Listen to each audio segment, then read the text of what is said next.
Le secret des hommes qui reçoivent de Dieu. Dis avec moi le secret des hommes qui reçoivent de Dieu. C'est vraiment un sujet important parce que tout le monde ici a besoin que Dieu lui donne. Donner ici, ce n'est pas forcément l'exaucement à tes petites prières. Ça va plus loin que ça. On a vu beaucoup de choses. Et dimanche dernier, je vais résumer un peu le message de dimanche dernier. Dimanche dernier, je suis arrivé à un point où je vous ai dit que Dieu est le propriétaire de tout. Et que tout ce qui lui appartient doit travailler pour son bien. Est-ce qu'on peut répéter ça? Dieu est le propriétaire de tout. Et tout ce qui lui appartient doit travailler pour son bien.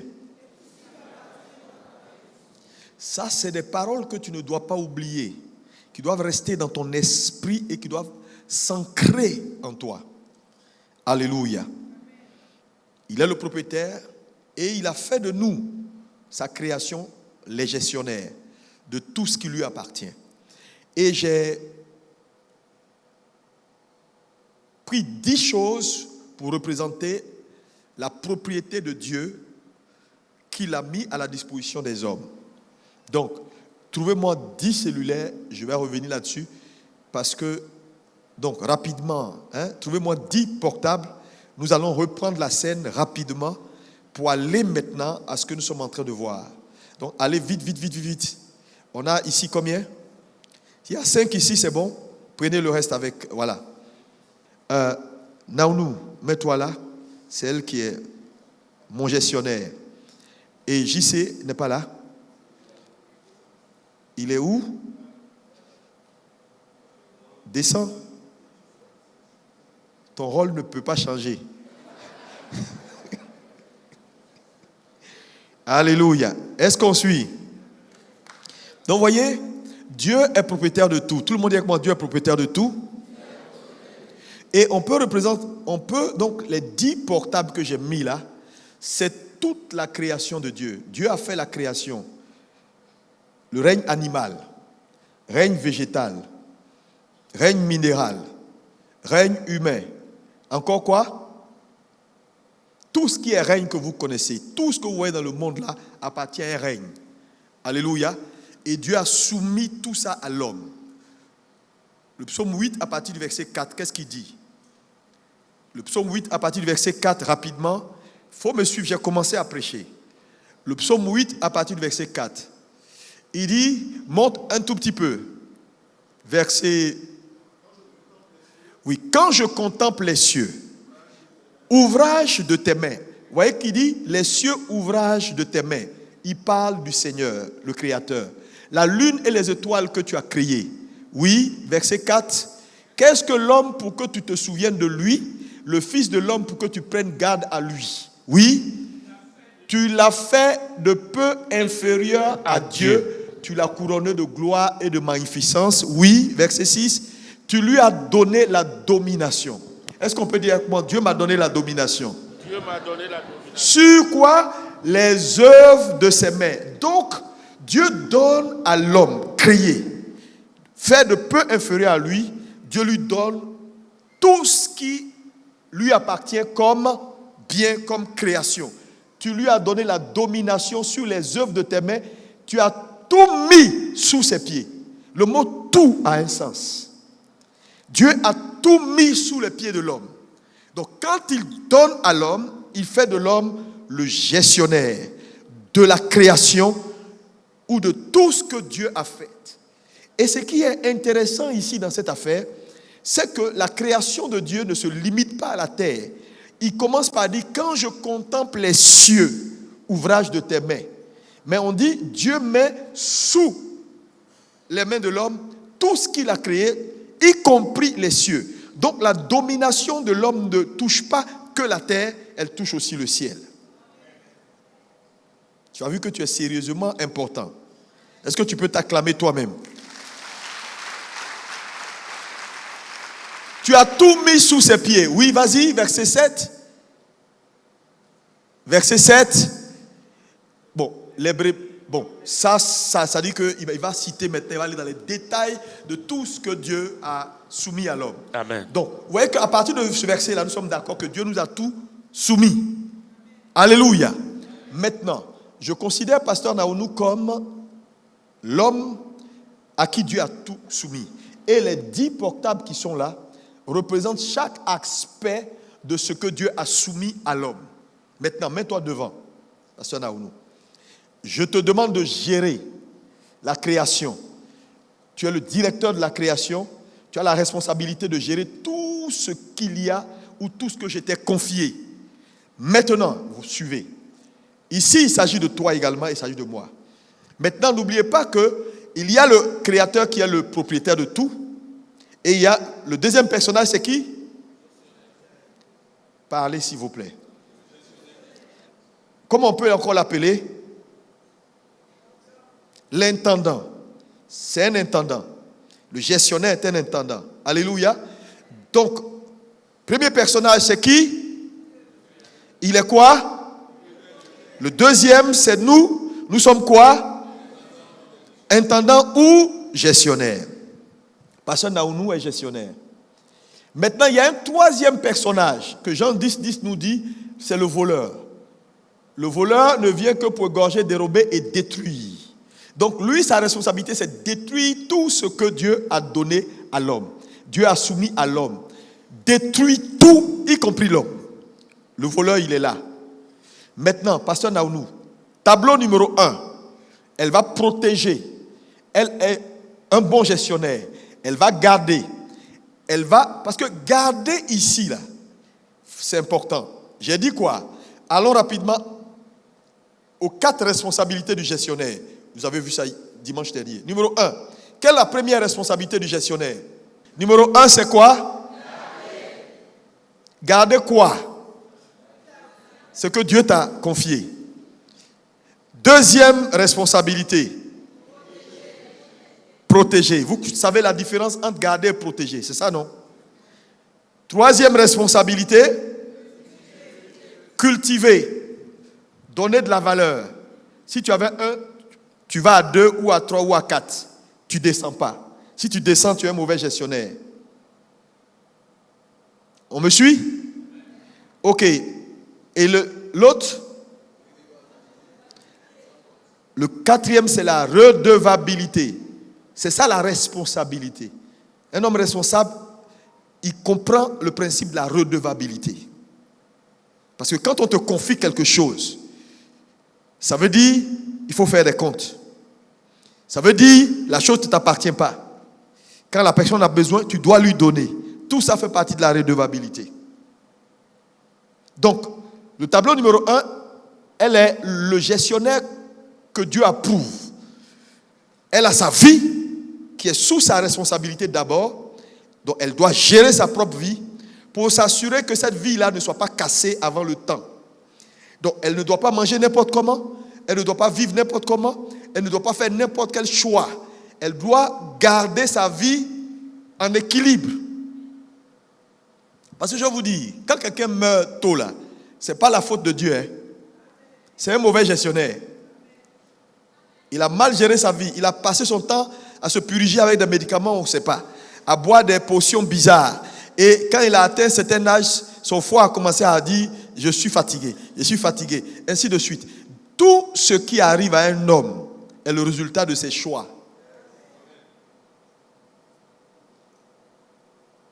Chrétien comme païen, ça ce n'est pas une affaire de parler en langue.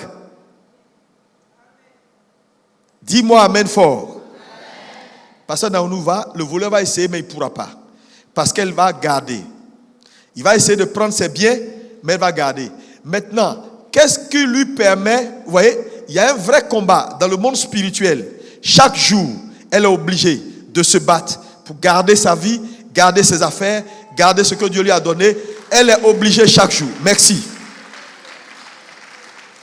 Tu es bêté, non? Tu n'aimes pas la feuille. Alléluia. Maintenant, regardez. Elle, sa vie là, elle protège sa vie, elle se bat pour ne pas que le voleur ait accès. Parce que le voleur, son travail, c'est avoir accès. C'est pourquoi la Bible dit, ne donnez pas accès. Ce n'est pas Dieu, c'est toi qui ne dois pas donner accès. Vous savez, il ne faut pas aller donner accès. Tu vas venir dire, oui, on ne comprend pas comment il est passé. Elle se bat. Elle a tout fait pour ne pas que Satan ait accès. Maintenant, qu'est-ce qui lui donne la capacité de faire tout ce qu'elle fait? quand Dieu l'a appelée pour qu'elle soit gestionnaire, numéro 1, il y a son appel. Il n'y a pas quelqu'un ici qui n'est pas appelé. 2, il y a les talents que Dieu a investis en elle. Il y a les dons que Dieu lui a donnés. Il y a la grâce que Dieu lui a donnée. Il y a la grâce qu'elle-même elle va activer par la compréhension des Écritures qui vont l'aider à avoir un peu plus de capacité parce que la grâce est multipliée à celui qui a plus de connaissances. Donc tout ça, elle va grandir. Elle va arriver à maturité dans sa foi chrétienne. Donc, la prière, le jeûne, tout ce qu'elle va faire là, c'est pour protéger ça. Parce que quand tu jeûnes, c'est pourquoi? C'est pour être un bon gestionnaire de ta vie, de ce que Dieu t'a donné et faire en sorte que le jeûne t'aide à atteindre le parcours que Dieu veut que tu atteignes. Quand tu pries, c'est pourquoi? Ce n'est pas du fashion. La prière te permet de libérer assez de capacité pour que dans tout ce que tu entreprends, le voleur n'ait pas le dessus sur toi. Quand tu es appelé au ministère, le ministère c'est quoi? Tu as des responsabilités. Dieu te donne une capacité, il t'appelle, tu es évangéliste, ou tu es pasteur, ou tu es apôtre, ou tu es quoi que ce soit. Mais en réalité, ces choses-là, c'est parce que tu as une charge en tant que gestionnaire. Donc Dieu te qualifie pour que tu puisses accomplir cette charge-là également. Donc, tout ce que Dieu fait de nous, ce n'est pas l'objectif. C'est le moyen pour atteindre l'objectif. Je suis pasteur et puis c'est fini. Il met gros titre. Pasteur tant. Pourtant, il n'a reçu aucune onction. Tu vois, fais attention. Apôtre tant, prophète tant. Mais ça ne s'arrête pas là. Ça là, c'est pour quelque chose. Donc, vous voyez qu'elle a bien géré, n'est-ce pas? Maintenant, moi, le propriétaire, je viens, je lui dis, Naounou, j'ai besoin de 1, parce que j'ai un autre champ. Donc, dans sa 4e responsabilité, qui est la redevabilité, elle décide de me donner le 1. Mais même si je n'avais pas demandé, elle a la quoi? Responsabilité, après un exercice, de revenir vers moi pour me dire, papa, vraiment, ça c'est, tu m'as béni, ça c'est pour toi. C'est ça la redevabilité. La redevabilité, Dieu peut te demander, mais il peut ne pas te demander. Toi, tu dois savoir que ce n'est pas pour toi et tu dois faire un compte et même rendre à celui à qui les choses appartiennent. Donc, envoie-moi 1. Elle me donne. Chaque année, elle me donne le 1. Chaque semaine, elle me donne le 1. Mais le 1 qu'elle me donne, la vraie raison du 1, quand Dieu instaure comme la redevabilité comme 4e attribut ou responsabilité du gestionnaire, en réalité, c'est parce qu'il veut rester dans la relation. Parce que les autres responsabilités là, c'est des responsabilités qui ne maintiennent pas le propriétaire dans la relation. C'est-à-dire garder, cultiver, protéger, tout ça c'est bon pour ne pas que le voleur ne touche. Mais la redevabilité, c'est-à-dire maintient le propriétaire dans la relation entre propriétaire et gestionnaire. Qui comprend? Alléluia. Donc le 1 que j'ai ici là, c'est parce que je veux me rester dans la relation, n'est-ce pas? Vous avez bien compris, non? Maintenant, Jacques 4, verset 7, mettez ça sur l'écran. Maintenant, le 2e tableau, c'est la plupart des chrétiens, mauvais gestionnaires. Donc, Naounou, 2e tableau, elle gère. Soumettez-vous. Elle a les biens du Seigneur, mais elle fait de ça ce qu'elle veut. Elle mange, elle se promène, elle a tellement géré les biens du Seigneur qu'elle pense que c'est son argent. Elle dit, bon, je vais donner un peu, et puis, bon, c'est mon argent, c'est pas ton argent. Il n'y a rien que tu as qui t'appartient, y compris toi. Et ça, je veux que tout le monde puisse le dire à haute voix. Tout ce que j'ai ne m'appartient pas. Tout ce que j'ai appartient à Dieu. Je ne suis qu'un simple gestionnaire. Est-ce que c'est compris? Maintenant, ici, elle est un mauvais gestionnaire. Donc, elle va commencer à gérer, croire que c'est pour elle, prendre l'argent du Seigneur, aller à choses, je sais pas, à Kuala Lumpur, revenir, faire les choses. Et il n'y a pas de redevabilité. Elle ne va pas faire de compte quand le Seigneur, maintenant, quand je viens, je dis, j'ai besoin du 1. Tiens, je veux le 1, elle refuse. Elle dit, il n'y a pas de 1. Actuellement, là, la société ne marche pas. Les choses sont compliquées. Elle ne fait pas les comptes comme il faut faire. Et puis, le voleur vient. Maintenant, ce verset-là, c'est un verset important que tout chrétien ne doit jamais oublier. Soumettez-vous donc à Dieu. Il parle des gestionnaires. Gestionnaires, écoutez et soumettez-vous au propriétaire. Résistez au diable et il fuira loin de vous. En fait, c'est des conséquences. Le chrétien qui est soumis à Dieu pourra résister. Ouais, tout à l'heure, elle et moi, on avait de bons rapports, propriétaire gestionnaire. Elle a résisté à Satan. Tout ce que Satan fait, il n'a pas pu la vaincre. Il n'a pas pu prendre ses biens. Il n'a pas pu prendre sa vie. Il n'a pas pu détruire ses enfants. Ses enfants sont allés à l'école. Ils ont fait l'université. Ils ont réussi leur vie. Tout marche. Alors que l'autre côté, voisin à côté, ses enfants, à 25 ans, il y a un, ils ont violé une fille. Il y a l'autre qui est mort. L'autre est bizarre. Tout ça. Frère, ne prenez pas les choses à la légère. Le voleur n'a qu'un seul boulot. Dérober, égorger et détruire. Il ne faut jamais oublier. Satan n'a pas d'autre mission que ça. Son agenda est tripartite. Maintenant, elle est mauvais gestionnaire. Quand le voleur arrive, elle n'arrive plus. Vas-y, prends.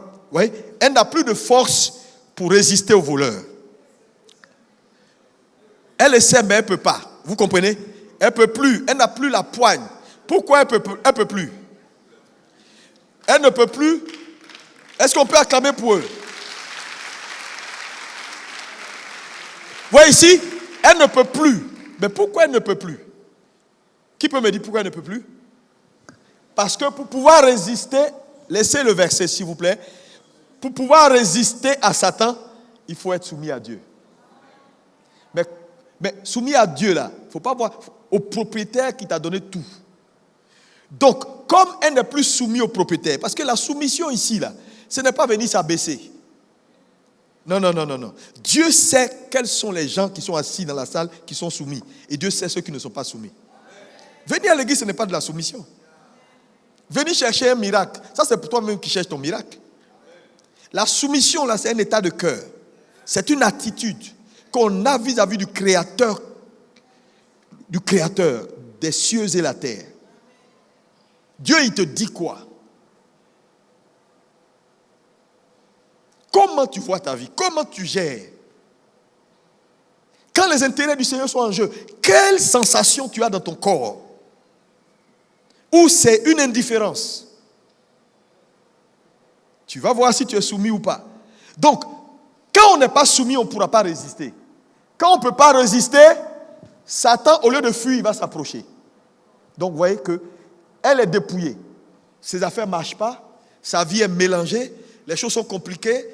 Elle demande des jeûnes et prières. Elle va voir les pasteurs, aidez-moi. Elle fait comme ça. Je vais vous dire, toute aide qu'un homme de Dieu, je dis qu'importe, prophète, quoi, peut t'apporter, quand tu ne vas pas bien ou quand le voleur t'a dépouillé, doit aboutir en premier lieu à la soumission à Dieu. À ta soumission. C'est-à-dire, tu ne viens pas voir un pasteur pour dire, pasteur, mes affaires ne marchent pas, ma vie est mélangée, je n'arrive pas à avoir d'enfant, prie pour moi, je vais avoir un enfant, mais je veux rester insoumis à Dieu. Si un pasteur fait ça, c'est un marabout. C'est-à-dire, toute aide qu'un leader spirituel t'apporte, et s'il t'a apporté réellement, doit aboutir à t'amener à te soumettre de nouveau à Dieu. Parce que ce qui a fait que tu es dépouillé et tu souffres, c'est ton insoumission. Les gens ne vous disent pas la vérité. Il faut venir, on va prier, on va faire 50 jours de jeûne et prière, on va chasser ce démon-là. Ok, mais quand on a fini de le chasser, est-ce que tu continues avec le copain? Est-ce que tu continues dans la bière? Est-ce que tu continues dans la cigarette? Si l'aide ne finit pas par te ramener sous la crainte de Dieu, ce n'est pas une aide.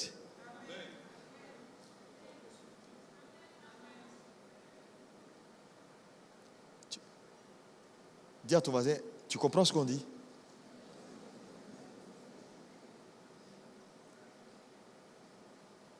Ça veut dire quoi?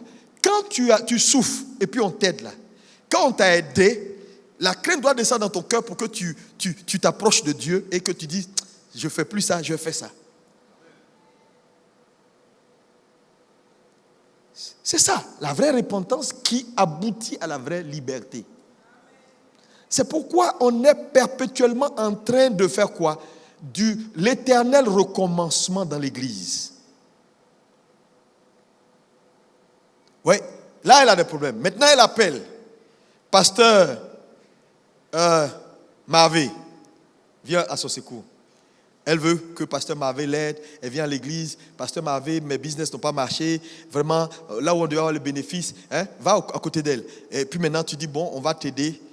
L'aide de tout leader,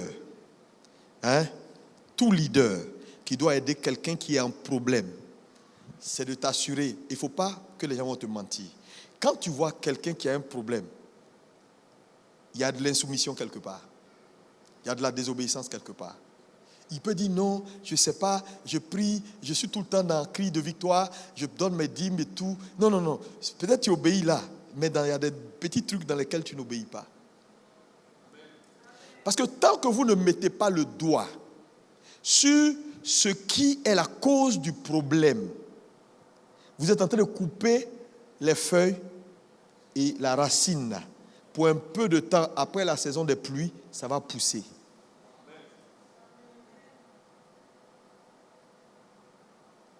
C'est important, la soumission à Dieu. La soumission est un état de cœur. Il y a beaucoup de gens dont le cœur n'est pas soumis à Dieu. Donc je vous dis, c'est pourquoi la conversion est importante. Convertissez-vous. N'ayez pas l'habitude des églises évangéliques. N'ayez pas la conscience de la présence dans les églises évangéliques. Les gens peuvent être là, ils vont te mentir en direct. Il est assis dans l'église et puis il fait cul d'âme et puis il ment. Tu te demandes, est-ce que le diable, c'est le cousin du diable ou bien c'est qui?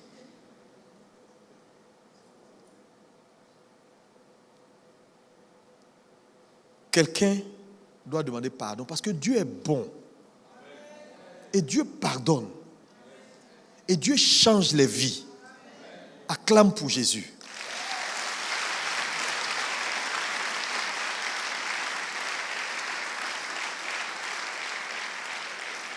Non, Dieu est bon. Dieu est bon. Il va t'aider. Mais il faut reconnaître. Sinon, Satan, tu peux rien contre le diable. Tu ne peux pas. Parce que écoute-moi bien. Est-ce qu'elle a pu résister à celui-là? Pourquoi? La vraie raison est que celui qui vole Dieu sera volé.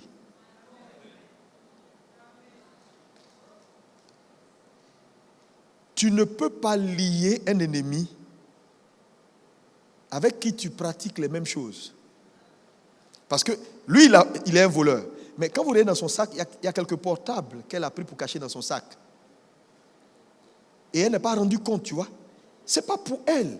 Donc, ils ont le même boulot. Comment tu peux chasser quelqu'un avec qui tu as le même boulot? Ton collègue, tu peux le chasser?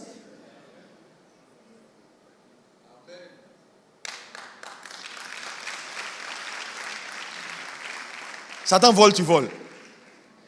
Satan ment, tu mens. Il y a des gens qui ont plein de sous ici, ça appartient à Dieu. Ils sont assis dessus. Ils ont bouffé, dîme là même. Hier, il a bouffé, il est assis là. Il retarde l'œuvre de Dieu. Dieu est là, il cherche son argent pour faire son travail, il ne peut pas. Il n'y a pas de redevabilité. Dieu les bénit, ils sont cachés. Et quand ils commencent à être bénis, ils évitent le pasteur pour que le pasteur leur dise, mais tu commences à grossir là. Donc il se cache, il vient, il est dans les petits coins. Alors qu'il a des millions qui entrent. Maintenant, dès qu'il est asséché, il est dans la sphère des pasteurs. Pasteur, vraiment, il faut que vous priez pour moi. Sincèrement, c'est chaud. C'est chaud. Mais c'est chaud là. On ne te voyait pas dans le temps là. Tu te brassais des millions. Tu ne veux pas donner dîme, tu ne veux pas donner prémices, tu ne veux pas donner semence de foi. Tu veux rien.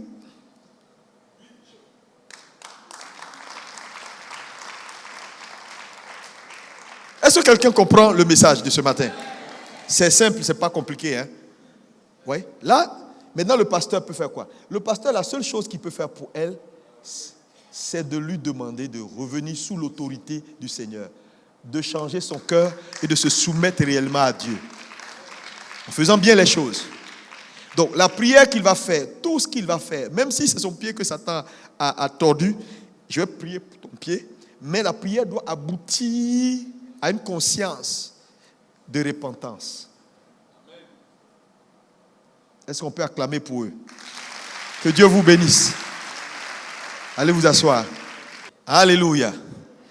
Acclame encore si tu es béni. Maintenant, il y a une chose importante que je veux que tu notes ici, c'est ceci. Quels sont, c'est-à-dire dans ma relation avec le gestionnaire que j'ai positionné, je lui ai demandé quoi? Je lui ai demandé quoi? 1. Tout le monde dit avec moi 1.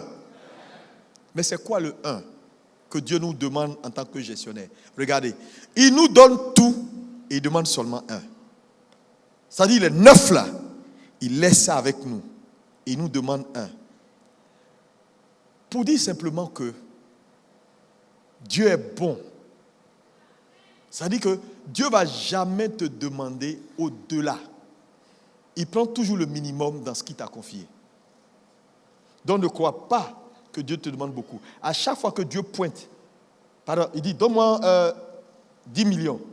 Ça veut dire Dieu a vu dans ta main 100 millions. C'est toi seul qui ne sais pas. Dieu prend toujours 1. Maintenant, il faut bien me suivre parce que j'entre maintenant dans ce que je veux te dire ce matin. Matthieu 6, verset 24. Fais-moi, ne vous levez pas. Matthieu 6, verset 24. Oui. La Bible dit, suivez-moi. Nul ne peut servir deux maîtres. Oui. Car ou il haïra l'un et aimera l'autre, ou il s'attachera à l'un et méprisera l'autre. Vous ne pouvez servir Dieu et Mammon. Amen. Suivez. Le 1%, c'est ce que ça veut dire. Merci. Maintenant, je vais vous expliquer quelque chose rapidement parce que vous savez déjà. Quand Dieu fait la création, il met Adam et Ève dans le jardin pour le garder, le cultiver. Qu'est-ce qui se passe? Il y a le péché. L'homme est chassé de sa présence, n'est-ce pas? L'homme est chassé de sa présence. La nature humaine et tout est corrompu. Plus tard, il va dire, l'homme est devenu comme l'un d'entre nous en ce qui concerne la connaissance du bien et du mal. Chassons-le. Adam est chassé. Et il dit maintenant, la terre va te produire quoi? Des ronces et des... Donc, le péché d'Adam n'a pas qu'affecté Adam. Ça a affecté également l'environnement. Parce que tout ce que Dieu avait créé qui était bon au départ a commencé désormais à produire à l'homme des ronces et des épines. Ça veut dire que ce qui était censé lui faire du bien a commencé à lui faire du mal parce que le péché a affecté lui-même son corps. Et c'est de là que vient la chair que nous portons aujourd'hui, puisque notre corps est sorti de terre. La terre où la matière a subi, à cause du péché d'Adam, un changement de nature. Donc, au lieu que la terre ne produise que des bonnes choses, la terre maintenant produit des champignons. Quand tu manges, tu peux mourir, il y a du poison dedans. Ces choses-là n'étaient pas là au départ. C'est-à-dire des choses avec des épines, des choses qui sont mortelles. Ça veut dire que dans la nature, tout ne se mange pas après le péché. Pourtant, Dieu avait dit, tout sera ta nourriture. Donc, tout ce qui était la nourriture au départ, qui était censé faire du bien à l'homme, ne peut plus faire du bien à l'homme à cause de la conséquence du péché qui a impacté tout et qui a transformé la nature originelle des choses que Dieu a faites. Est-ce qu'on peut me dire Amen? Vous suivez sur ce point? Ok. Maintenant, ça c'est ce que le monde est devenu après le péché, corrompu, y compris l'homme. Maintenant, la question que je vous pose, quand Adam est dans le jardin et que le serpent vient, il y a quoi qui se passe? Il y a une transaction. Le serpent fait des propositions à Adam, à Ève, Ève accepte et elle se soumet. Vous savez, la soumission ou l'obéissance à une autorité te met sous, c'est-à-dire sous soumission. C'est-à-dire que quand tu obéis à une autorité, tu entres sous son pouvoir. C'est pourquoi l'obéissance est très importante dans le processus de la soumission. Un homme qui ne t'écoute pas, il n'est pas soumis, même s'il dit qu'il est soumis. C'est écouter. C'est pourquoi Dieu a dit, celui-ci est mon fils bien-aimé en qui j'ai mis ton... Il dit écoutez-le. Il n'a pas dit suivez-le. Écoutez-le. Parce que si tu ne peux pas écouter un homme, tu n'es pas soumis à cet homme. Donc quand je vois des gens, tu dis ça, ils font le contraire. Tu dis bon, on va aller ici. Il dit bon, lui il a ses idées. Et puis il dit non, tu es mon père, je te suis soumis. C'est du pipeau. La vraie soumission est dans l'écoute, l'obéissance. Donc quand Ève écoute Satan, elle fait quoi? Elle se soumet à Satan. Est-ce que quelqu'un comprend le message? Maintenant, quand elle se soumet à Satan, qu'est-ce qui se passe? Satan l'a dit plus tard. Je parle aux étudiants ici. Satan a dit sur la montagne à Jésus. Il a dit quoi? Tout ce que vous voyez là, on m'a donné ça. Donc quand elle se soumet, elle fait un transfert de propriété. C'est-à-dire tout ce que Dieu a confié à l'homme, l'homme a pris, il a dit Satan, tiens, oh, tiens.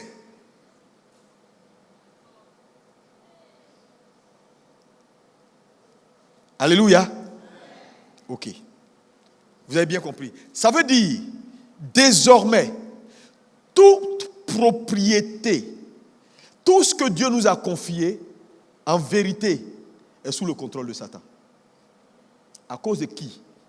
Notre grand-père, qui a fait une transaction et qui a remis ça légalement à Satan. Ce point-là, il faut noter ça parce que c'est important pour que tu comprennes la suite de mon message.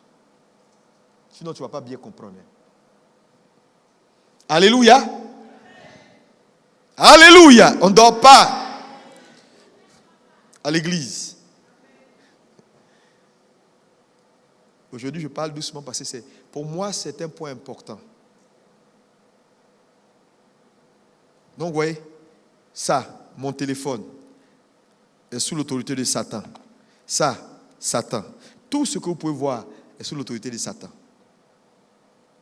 Adam l'a livré. Et il a dit même à Jésus, c'est pour moi, je peux te donner. Si tu te soumets à moi. Alléluia. Maintenant, regarde le verset. Laissez le verset, s'il vous plaît. Le verset qu'on vient de lire, il dit quoi? Nul ne peut servir 2 maîtres. Il n'y a pas possibilité. On ne peut, car il haïra l'un et il aimera l'autre. Ou il s'attachera à l'un, il méprisera l'autre. Ce verset vous révèle quoi? Pour vous qui réfléchissez et qui étudiez la Bible. Je veux que quelqu'un me dise, ce verset-là vous ramène à quoi? Regardez. On dit, nul ne peut servir de maître. Car il haïra l'un, il aimera l'autre. C'est un peu comme si ce verset nous dit une seule chose importante. Le degré de ton attachement à Dieu est ce qui révèle le degré de ton attachement à maman.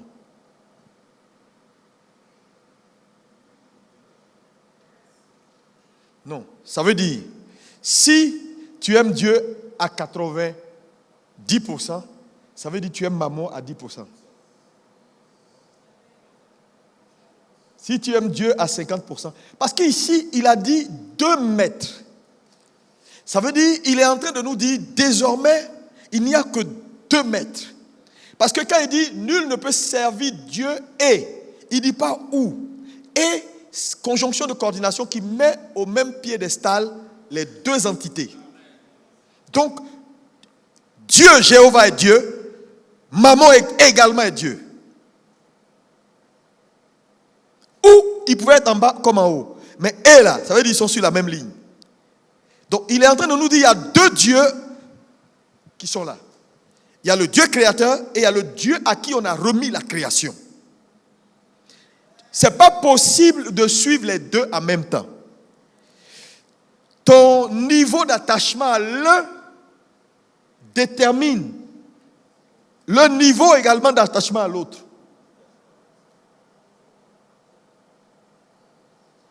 Ça veut dire, plus je suis attaché à Dieu, moins je suis attaché à maman. Plus je suis attaché à maman, moins je suis attaché à Dieu. Vous savez, c'est la réalité. Donc, quand tu vois quelqu'un qui vient à l'église et qui n'a pas réellement un véritable attachement à Dieu, il est attaché à maman. Qu'on le dise, qu'il refuse, qu'il dise, qu'il justifie, il est en train de mentir.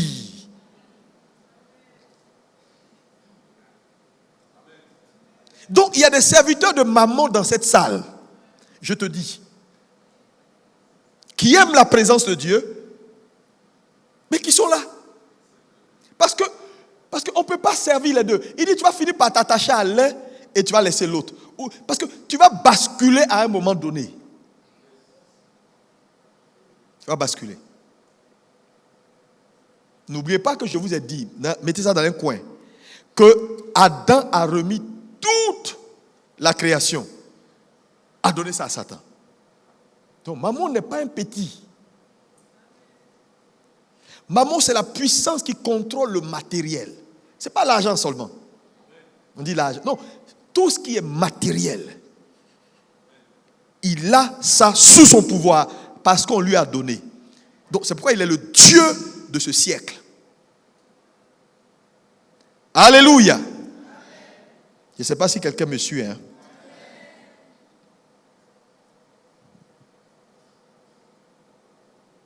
Donc, il y a les serviteurs de Dieu dans l'église, il y a les serviteurs de maman aussi. Il y en a qui servent les deux en même temps, qui essaient. Mais malheureusement, on dit on ne peut pas. On ne peut pas. Parce que tu vas finir par t'attacher. Donc, l'indice de notre attachement à Dieu, est-ce qu'il révèle si nous sommes attachés à maman ou non?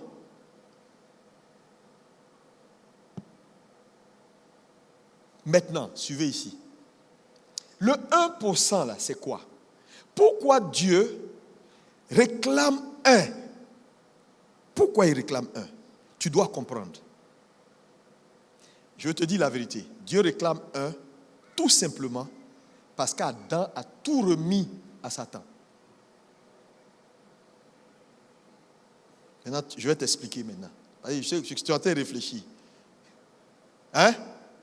Dieu réclame 1 parce qu'Adam a tout remis à Satan. Adam a tout remis à Satan. Donc Dieu, quand il réclame 1, c'est pour quelque chose.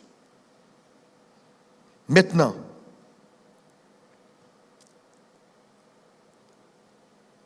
quand l'homme pêche à Éden, je veux t'expliquer, et puis je vais sortir un principe, et puis je vais revenir. Quand l'homme pêche à Éden, qu'est-ce que Dieu fait comme choix? Il fait la substitution. Tout de suite, quand il vient, il tue un animal. N'est-ce pas? Et puis, il verse le sang à la place de l'homme. Parce que la Bible dit, c'est l'âme qui pêche qui mourra. Ézéchiel 18, verset 4. C'est pas ça? C'est un principe. Quand quelqu'un pêche, il doit mourir. Au lieu que l'homme meure, Dieu tue l'animal à la place de l'homme. Il rhabille l'homme avec la peau de l'animal. Il fait la substitution. N'est-ce pas? Donc, l'homme paye le prix, mais vit. C'est-à-dire, meurt et vit. Alléluia. Ça va? Ce principe, on appelle ça le principe de la substitution. Il paye à la place de l'homme. Maintenant, par le principe de la substitution, je vais vous expliquer pourquoi Dieu demande le 1. À chaque être humain, pourquoi Dieu demande le 1. Tout ce que Dieu a remis à l'homme, Satan l'a transféré, ou Adam l'a transféré au diable. Le diable contrôle désormais tout. Alléluia. Maintenant, quand vous lisez la Bible, Luc 6, verset 34, qu'est-ce qui est dit? La Bible dit, oui. Si vous prêtez à ceux de qui vous espérez recevoir, quel gré vous en saura-t-on? Les péchés. On va au verset 38. Verset 38. 6. Donnez et il vous sera donné. Est-ce qu'on peut répéter ensemble? Donnez et il vous sera donné. Plus fort. Donnez et il vous sera donné. Maintenant, lis-moi Jean 3, verset 27. Jean 3, 27. 27. Jean répondit, un homme ne peut recevoir que ce qui lui a été donné du ciel. Tout le monde dit, un homme ne peut recevoir Un homme ne peut recevoir que ce qui lui a été donné du ciel. que ce qui lui a été donné du ciel. Qu'est-ce qu'il est en train de dire ici? Il est en train de dire, la vraie propriété désormais d'un homme, c'est ce que le ciel lui donne. Parce que Adam a tout donné à Satan. Adam a tout donné à Satan. Donc, quand tu vois un homme désormais qui reçoit, c'est ce que le ciel lui donne, qui lui appartient. Parce que tout le reste là, Adam a déjà donné tout à Satan. Il a tout donné à Satan. Hein? Et même Jésus a entendu ça, il dit, on m'a donné, c'est pour moi, je donne à qui je veux. Maintenant on dit, un homme ne peut recevoir du ciel ou ne recevoir que ce qui vient du ciel. C'est la bénédiction de l'Éternel qui enrichit. C'est-à-dire que si le ciel ne t'a pas donné, c'est foutu pour toi. Maintenant, quand Dieu demande le 1, ça vise quoi? Le 1, n'oubliez pas que tout ce que j'ai comme bien, il n'y a pas un homme dans cette salle-là qui n'a pas de bien. Qui n'a pas de bien? Tu n'as pas de chemise, tu n'as pas de vie, tu n'as rien. Tout le monde a quelque chose. Dis, j'ai quelque chose. Mais le quelque chose que tu as a été transféré à Satan. Même si elle est encore à ta disposition. Elle a été transférée. Elle est sous contrôle de Mammon. Elle est sous contrôle de la puissance des ténèbres.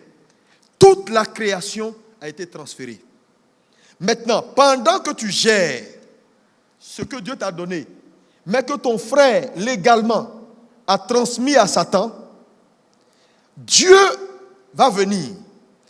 Le propriétaire, quand il demande le 1, il veut activer une loi. Donne-moi pour que je garde la relation avec toi. Maintenant, donner, la conséquence c'est quoi? Il vous sera donné. N'est-ce pas? C'est ça ou c'est pas ça? Maintenant, Jean 3, verset 27 dit quoi? Un homme ne peut recevoir désormais que ce que le ciel lui donne. Ça veut dire, Dieu maintenant veut faire quelque chose. Tu gères un bien qui est corrompu, qui est sous l'autorité de Mammon. À chaque fois que Dieu vient et qu'il prend un, c'est pour te ramener ce qui sera à toi. Donc, Dieu prend le bien pour neutraliser le pouvoir de Mammon afin de te le ramener. Parce que désormais, c'est ce que le ciel donne qui appartient à un homme.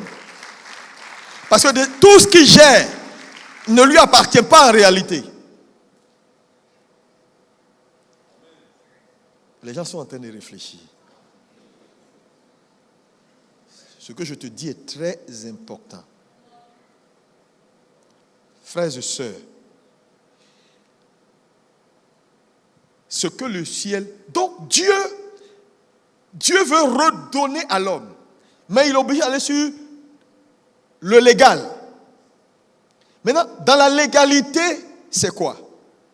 Quand toi tu prends ce qui est sous ton contrôle, que Mammon contrôle désormais, et que tu donnes à Dieu, Dieu neutralise le pouvoir de Mammon, et puis il te redonne la même bénédiction, mais désormais elle est sécurisée parce que c'est la bénédiction de l'Éternel qui enrichit. Donc toute bénédiction qui n'est pas venue de Dieu ne peut pas t'enrichir. C'est pourquoi certaines personnes, ils reçoivent des richesses et c'est la richesse là qui les tue. Ils reçoivent des biens et c'est le bien là qui l'éloigne de Dieu. Parce qu'un bien qui n'est pas neutralisé, qui n'est pas sanctifié, qui n'est pas blanchi, ne peut pas apporter la bénédiction de l'Éternel.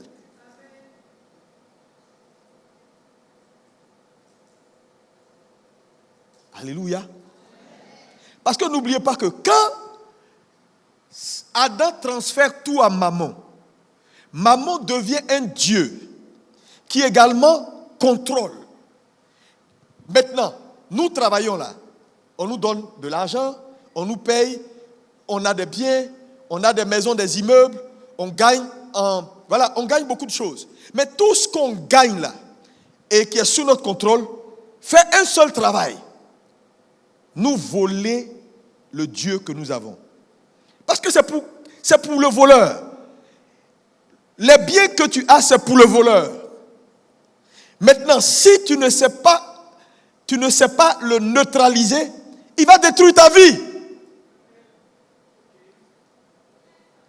Mais comment on sort du pouvoir de Mammon? Il n'y a pas un homme qui peut sortir du pouvoir de Mammon s'il ne sait pas rendre à Dieu. Donc vous voyez que quand le propriétaire demande le 1, c'est pour sécuriser les 90 ou les 99 qui restent.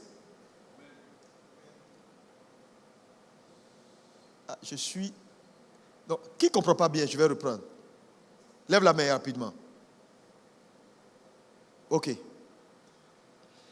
Vous savez, comprendre la parole de Dieu, ce n'est pas permis à tout le monde.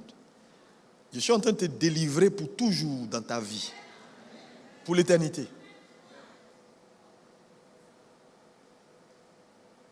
C'est pourquoi je comprends maintenant Dieu qui demande toujours les prémices de tout ce qu'on a. Je dis, même tes enfants, si tu ne sais pas ramener à Dieu le premier, tes enfants vont être des gars bizarres, des voyous, des bandits. Tu vas dire, mais je ne comprends pas, je prie, je parle la langue. Je dis, tout est sous contrôle de Satan. C'est pas faux ce que je vous dis. Hein.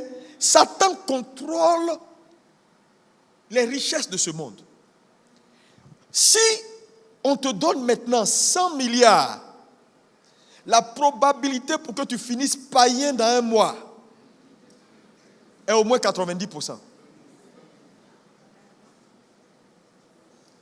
Si Dieu n'intervient pas, mais Dieu ne va pas venir intervenir pour neutraliser, parce que l'argent parle, l'argent va séduire, l'argent envoûte. Tout ça, c'est Mammon. Maintenant, si Dieu n'intervient pas, mais Dieu ne va pas intervenir.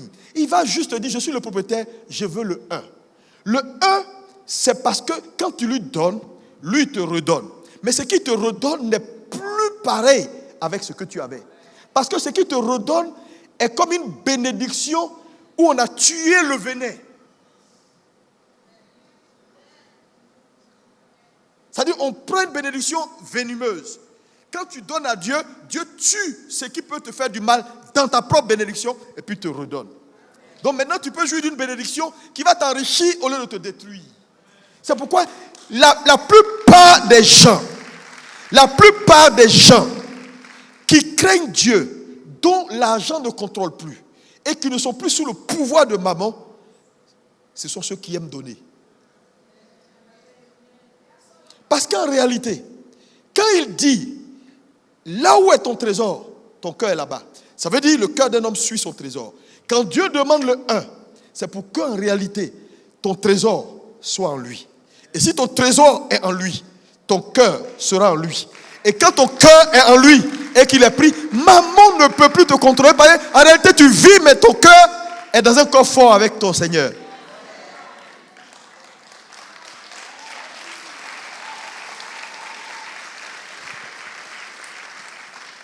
Église, c'est pourquoi vous allez voir que l'une des attaques les plus importantes contre l'église, c'est sur Internet. Les pasteurs sont des bandits, c'est des voleurs. Oh, ils vont prendre ton argent.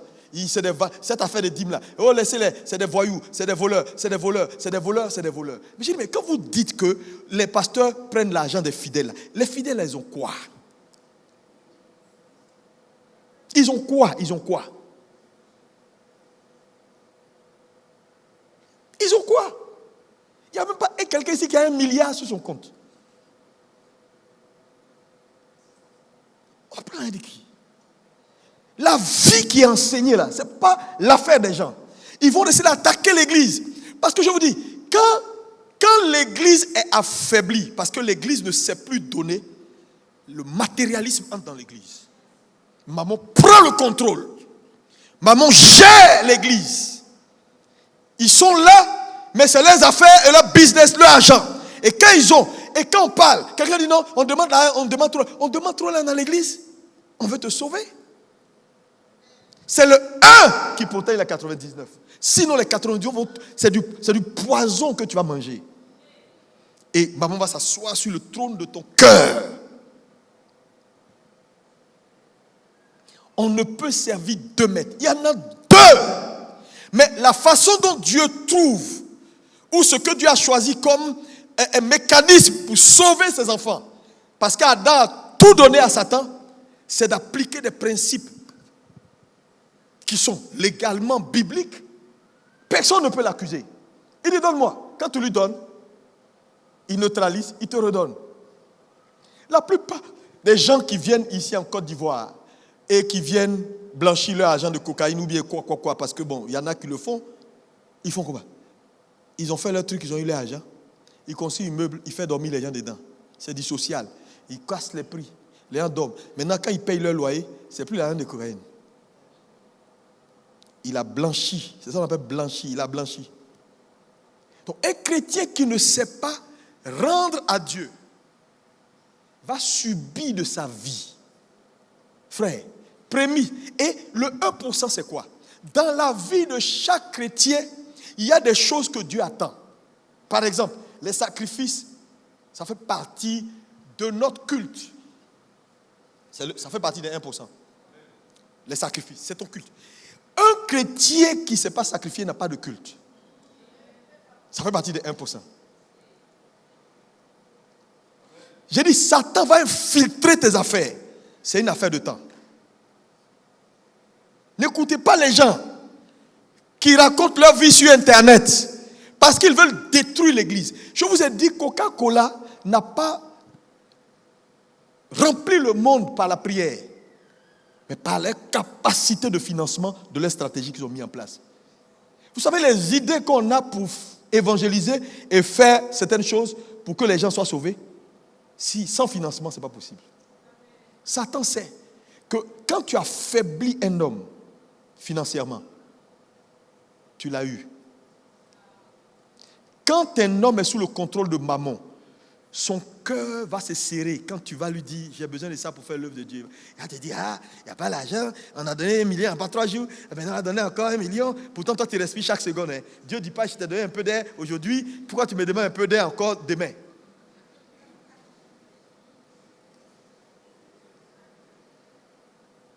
Non, c'est méchant. Je vous dis, Satan, c'est un stratège. Il n'aime pas ce genre d'enseignement. C'est pourquoi je prenais mon temps pour te parler.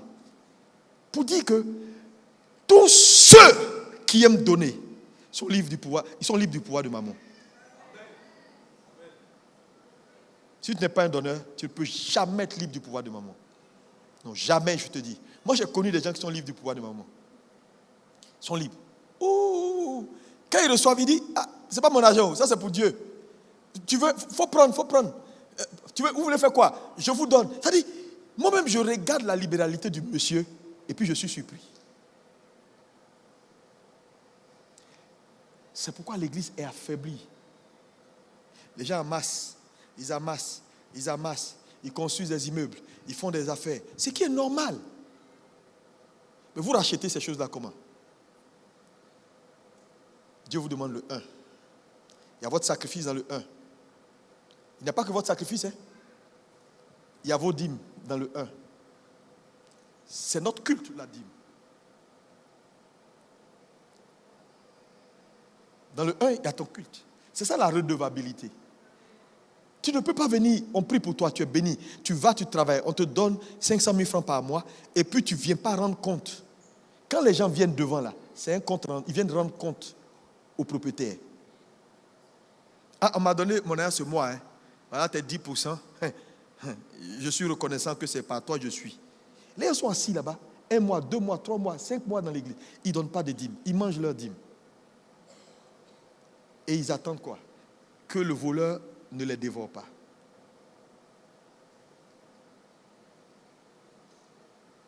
Le vœu. Les vœux sont également des actes d'adoration. Il y a des bénédictions que tu n'auras jamais si tu ne fais pas de vœux. Seigneur, si tu fais ça, je ferai ça. Et quand tu fais le vœu là, tu n'attends pas, hein? Tu payes ton vœu parce que toi, tu n'es pas fiable. Lui, il va te donner, même si ça met 100 ans. Mais toi, tu peux ne jamais donner. Il y a combien de gens qui ont fait des vœux ici? Quand ils font vœu un jour, ils disent j'ai peur, je ne fais plus de vœux. Les vœux, c'est des actes d'adoration, je vous dis. Un chrétien qui dit il adore Dieu, il ne fait pas de sacrifice, il ne fait pas de vœux, il ne donne pas de dîmes. Ce n'est pas un chrétien. Quel sacrifice tu fais? Les gens, tu les envoies, tu leur dis allez payer ça, tu leur donnes 100 000, ils ne font jamais le compte rendu. Je vous dis, un vrai chrétien doit faire des comptes. Les prémices, c'est des actes d'adoration. Il dit apportez vos prémices à la maison du Seigneur. Mais il y a combien de gens qui apportent leurs prémices? Certains le font, d'autres ne le font jamais. Qui a déjà payé une prémisse ici? Prémisse de salaire, une fois. Il y en a qui ne l'ont jamais fait. Maintenant, dans l'histoire de prémisse, ce que les gens ne comprennent pas, j'ai dit je vais revenir ici en détail, je ne suis pas pressé. Mais je veux te dire que la prémisse, si tu es entré à la banque, dans une banque, disons la SGBCI, tu es entré comme caissier, on te payait 500 000 francs. Tu as pris tous les 500 000 francs, prémisse, premier salaire. On n'envoie pas premier salaire au village. Tu es venu à l'église, tu dis, Seigneur, voilà ma prémisse, tu as donné. Quelques années après, tu deviens directeur. On te paye maintenant 2 millions. Ton salaire a changé, n'est-ce pas? Les 2 millions deviennent une prémisse. Tu ne dis pas, non, j'avais payé quand j'entrais, quand j'étais caissier. Non. La première prémisse a assuré un cycle et t'a propulsé. Tu es devenu maintenant un patron, on t'a donné. Est-ce que depuis que tu vis, tu as déjà eu 2 millions de salaire? Donc, ce qui est premier dans la vie d'un homme, pour la première fois, est toujours une prémisse. La vérité, c'est ça. Mais combien de gens qui sont passés d'un salaire A à un salaire B, qui était supérieur, qui ne sont jamais revenus vers Dieu pour enclencher le même cycle et ils sont restés là à vie? Parce que premier, c'est ce que tu n'as jamais eu qui est premier. Tu as eu 500, tu as payé 500, tu as payé 500. Ok, on ne paye pas de dîme sur une prémisse. On donne la totalité à Dieu. Ça peut faire mal, mais c'est la Bible. Ça fait partie de l'acte d'adoration. C'est ce qui a fait que Caïn a été disqualifié au détriment d'Abel. Il a pris les premiers de son troupeau qui étaient différentes. Chaque différente qualité d'espèce, il prenait le premier. Chaque différente qualité, il prenait le premier. Chaque différente qualité, il prenait le premier. Chaque différent. Ne jouez pas à vos prémices. Mais tout ça affaiblit la personne et le limite dans son élan. Parce que c'est des actes d'adoration. C'est le 1% que Dieu te demande. Donc, tu vois que tu ne peux pas être un bon gestionnaire si ces éléments que je cite là, tu ne les pratiques pas. C'est de la Et il n'y a pas que ça. Il y a un élément dans la redevabilité également qui fait partie des 1%, c'est ta reconnaissance au gestionnaire. C'est-à-dire, il ne te demande ni dîme, ni prémisse, ni sacrifice. Mais tu es tellement content et privilégié de gérer ses biens que tu partages avec lui. Ce sont les actions de grâce. Tu viens, tu remercies Dieu parce que vraiment il est bon. Ah, Dieu est bon. J'ai mangé hier, j'ai dormi comme un bébé. Dieu est bon. Je suis allé à l'hôpital, j'ai fait un examen, tout s'est bien passé. Dieu est bon. Mais il y a combien de gens qui reviennent ici les dimanches pour remercier Dieu simplement? C'est un manque de redevabilité. Ce que Dieu a fait pour toi dans la semaine, même témoigner est devenu difficile. Ah, je vais dire après. Mais ouais, même les témoignages, ça manque. Pourquoi les témoignages manquent? Là où la main de Dieu n'agit pas, il n'y aura pas de témoignage. À moins que toi, tu te fabriques ton témoignage. Tu comprends le message? Acclame Jésus. Alléluia. Il y a des gens assis dans la salle. Tu sais ce que je veux te dire là? Ce que je te dis, ce n'est pas une affaire de dire non, ce n'est pas mon église, moi je suis. Pour le moment, je n'ai pas d'église. Même si pour le moment, tu n'as pas d'église là, Dieu là, s'il est sur toi et qu'il est ton boss, redevabilité. Redevabilité. C'est ça les haies. Les haies, c'est ça. Ma vie te loue, ma vie te glorifie. Maman a pris le cœur de beaucoup de gens. Hein. Je vous dis, même dans l'église, matérialiste. Dans tout, ils veulent manger. Même dans les affaires de Dieu, ils veulent manger. Tu dis, on va faire agapé. Il est là comme une puce. Il dit, oui, c'est moi qui vais faire agapé là. Donnez-moi l'argent là. Et quand tu lui donnes, oh Saint-Esprit, je vais manger dedans. Je vais manger. Comme c'est Dieu, tu veux manger? Maman. Comment tu peux faire une business dans l'église? Toi qui dois apporter à l'église.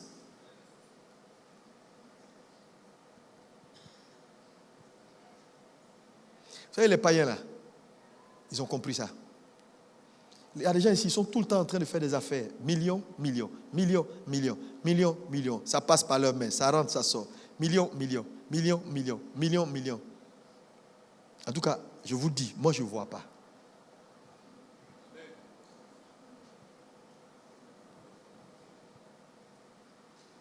Il faut, frères et sœurs, revenir à Dieu pour les 1%, afin que le pouvoir de Mammon, parce que Mammon est dangereux. En tout cas, moi, l'argent ne prend pas mon cœur. Non, je vous le dis. Dieu moi, l'argent, l'argent est un serviteur. L'argent est un serviteur. On dit, mais Bishop, quand on te voit là, on sent que... C'est vrai, tu ne me connais pas. Tu ne me connais pas bien. Oui. Même ma voiture là, c'est parce que j'aime les histoires de chantier. C'est pourquoi j'ai dit, bon, j'ai besoin d'une voiture qui est un peu haute. C'est tout. C'est pour servir Dieu. Je suis tout le temps ici à gauche, à droite, au centre, à droite, au centre, à droite, au centre. Il n'y a rien qui a pris mon cœur. Rien. J'ai dit rien. Quand il dit rien, c'est R-I-E-N. Rien. Ma passion, c'est Dieu. Comment l'œuvre se porte, comment les gens vont bien, comment on va faire, on va avancer, on va faire, on va aller bientôt. Ce mois de mai là, on a 40 mètres carrés d'écran nouvelle génération qui prend de bout là-bas jusqu'au bout là-bas, qui sont déjà au port d'Abidjan. 26 millions de francs CFA. Tu dis, mais pasteur, ça on va dans la Makori.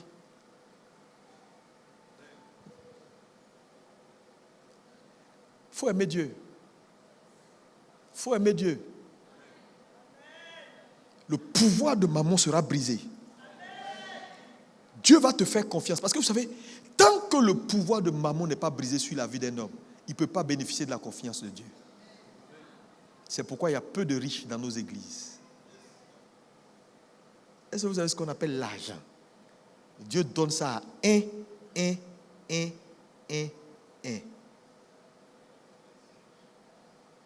Quand ils ont ça, tu peux voir que leur argent, ce n'est pas juste pour faire du bling-bling. Comment tu peux être milliardaire? Tu loues salle d'église. Moi, je ne peux pas comprendre ça. Et toi, tu es milliardaire. Tu gardes le Rolls-Royce.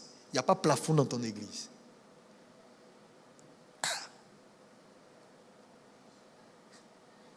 On doit voir ça dans ta façon dont tu sers. Dans ce que tu investis dans l'œuvre. Toi-même, tu n'as pas maison, mais tu bâtis pour Dieu d'abord. Et puis après, Dieu fait pour toi. Je dis, un homme, quand Dieu réclame le 1, sans le 1, il n'y a pas de rachat. Un homme ne peut recevoir que ce que le ciel lui donne. C'est ce que le ciel te donne qui t'appartient.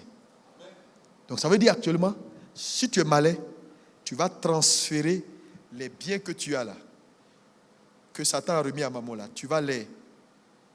Comment on peut dire ça? Tu les ramènes à Dieu, Dieu te les ramène. Ça devient propriété privée. Sans pouvoir de Mammon. Quand Mammon va citer ses biens, il ne peut pas citer pour toi. Là. Parce que ça, là, c'est Dieu qui vient de te redonner. Où il a cassé la marque de Mammon dessus. Il a sécurisé ça.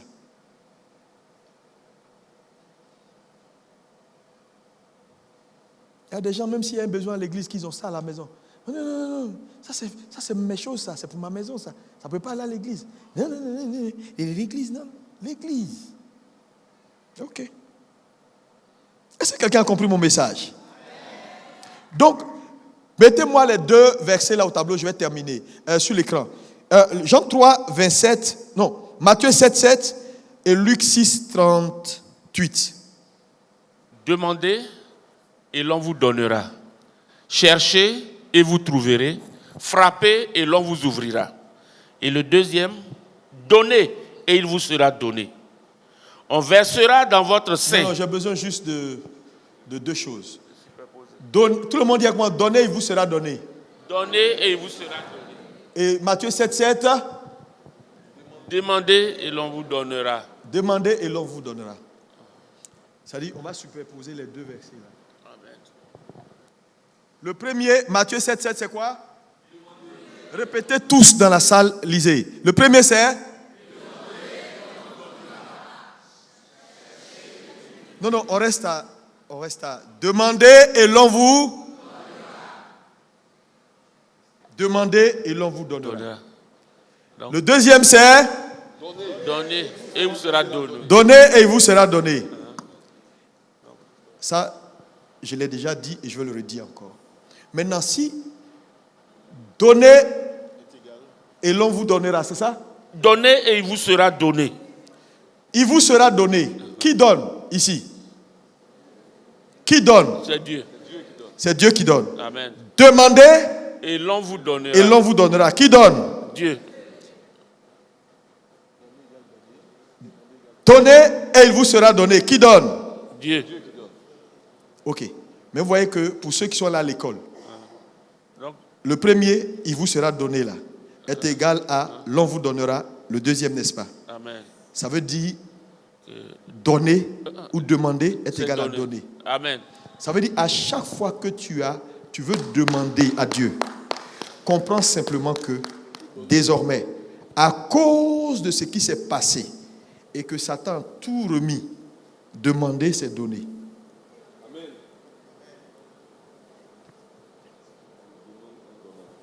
Il y a beaucoup de gens qui aiment bien demander. Mais la vérité est que demander est égal à donner. Quand un homme a donné, il a demandé. Parce que le donner active toujours. Il vous sera donné. C'est pourquoi moi j'aime donner. Je vous le dis, j'ai cette passion-là. Et quand je donne, je ne veux pas forcément être devant pour qu'on dise c'est lui, c'est lui, c'est lui. C'est pourquoi souvent je peux initier un programme. Moi-même je suis derrière, dans les petits couloirs. Bon, parce qu'il faut être devant, on dit pasteur parle. Sinon, ça ne m'intéresse pas. On le fait d'abord pour Dieu. Et il faut que l'Église arrive à cette culture. Donner, ce n'est pas que l'argent. Ta présence, ton sérieux, ta diligence, ta capacité à être là quand on a besoin de toi. Amen. Mais bien sûr, tes ressources également. Yes. Mais là où tu donnes tes ressources, c'est pour ton propre bien. Tu sécurises. Tu enlèves ton cœur sur maman. Parce que si ton argent est dans les mains du Seigneur, tu vas poursuivre le Seigneur. Parce que là-bas est ton trésor. Les pas d'un homme sont conduits ou poursuivent son trésor. Quand un homme n'investit pas beaucoup dans l'église, il peut facilement quitter l'église. Mais un homme qui a investi dans l'église, même quand tu lui parles mal, il est là. Parce qu'il sait comment il a souffert pour que tous ces trucs-là soient construits. On dit il est assis. Parce que là où est ton trésor, ton cœur est là. Donc vous voyez que les gens, on dit il y a prière, ils ne viennent pas. Il y a programme, ils ne viennent pas. On dit ABMC à ça, ils ne se sentent pas concernés. Ils ne se sentent pas concernés. Son cœur n'y est pas. Parce que ses ressources n'y sont pas. Sa sueur ne va pas là-bas. Ce matin, je suis venu vous challenger. Aimez Dieu. Aimer Dieu, ce n'est pas dans la bouche. Avec le peu qu'on a, on partage avec lui. La redevabilité. Apportez vos dîmes, vos offrandes, vos prémices. Faites des vœux, faites des vœux, faites des vœux. Payez vos vœux. Dieu va les recevoir. Et Dieu va vous bénir. Action de grâce. Il n'y a pas un dimanche, quelqu'un ne doit pas venir chez Action de grâce. Pour ce que Dieu fait pour vous chaque jour, vos enfants. Pour certains, vos enfants sont en train de réussir, en train de devenir des futurs cadres. Amen. Regardez les enfants des autres, comment ils souffrent. Certains n'ont pas l'opportunité que tu as. mais tu as perdu de vue cette capacité de retour, de redevabilité, de reconnaissance à Dieu. Tu viens dimanche même, c'est une corvée. Il y a des gens qui ont milliards, ils cherchent enfin, ils ne trouvent pas. Ils cherchent la santé que tu as, ils ne trouvent pas. Allez dans les chues. Vous allez respecter le Dieu que vous servez. Non, vous allez le respecter. Allez au CHU de Pougon, les gens sont à terre partout. Il n'y a même pas de lit. On fait les perfusions à terre dans les couloirs avec des parents assis, inquiets et qui ne savent même pas si cet enfant-là va se lever. Vous avez la santé. Dieu vous garde. Et vous êtes méchant avec lui. Ce matin, ABMC, changeons. Changeons. Si on change, Dieu va faire des choses extraordinaires et exceptionnelles.